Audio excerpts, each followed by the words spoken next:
All right, guys, we got a 2013 Volkswagen Passat.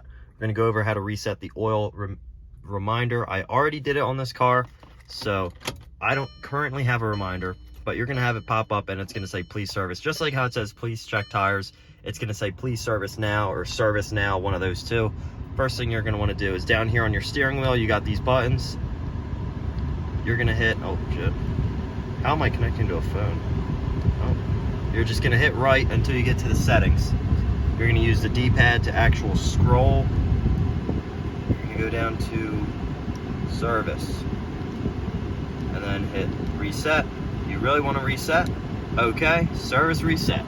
It is that simple, everybody. Here you even have further info that shows you your service interval, so you can actually adjust that, and then you can set it back to default. But anyway, guys, that is how you do it on this 2013 Volkswagen Passat.